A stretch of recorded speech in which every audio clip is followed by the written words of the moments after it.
Mr. Leader. We've neither said looking to budget at the moment. How long do you reckon this shutdown will go on? We're here in Washington, D.C. House Democratic Leader, the whip, the chair of the caucus.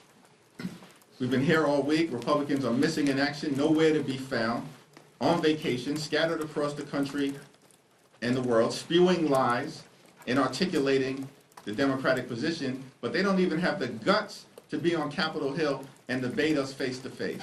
They don't even have the guts to do that because they know there's no merit to the Republican position. And it's one of the reasons why, subsequent to that White House meeting, it's been radio silence from the Republicans. Do you think this will go longer than the previous shutdown, though?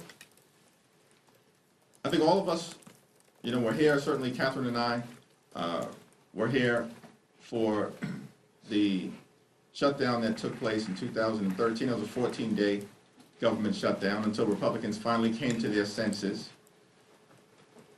that they did not have public support for the cruelty they were inflicting on the American people and then engaged in an unconditional surrender. Donald Trump presided over a 35-day government shutdown. All of us were here at the time, just entering into Democratic leadership. And then finally, Republicans realized the insanity of their position, and after 35 days, the government was reopened, and they engaged in an unconditional surrender. At this particular time, what we're fighting for is to protect the health care of the American people, which has been under relentless assault. These aren't facts and figures. This is about real Americans who've already been hurt by the relentless Republican assault on their health care. And now they're asking Democrats to participate in doing more damage to the quality of life of everyday Americans. And we're not interested. Just like not a single Democrat voted for the one big ugly bill that enacted the largest cut to Medicaid in American history, Democrats will not participate in the Republican effort to continue to gut the health care of the American people. Vice President Vance says he wants to have a conversation. We're ready to have a conversation with any high-level member of the Trump administration. They just have to be prepared to act in good faith.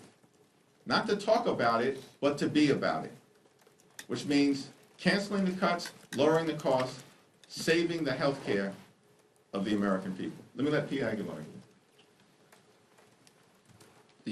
The American people are focused on this. They support our efforts to protect their health care funding. While J.D. Vance continues to spew lies, while Republicans are scattered across the country, we're here, as the leader mentioned, we're here ready to negotiate, ready to discuss and debate how we get out of this shutdown.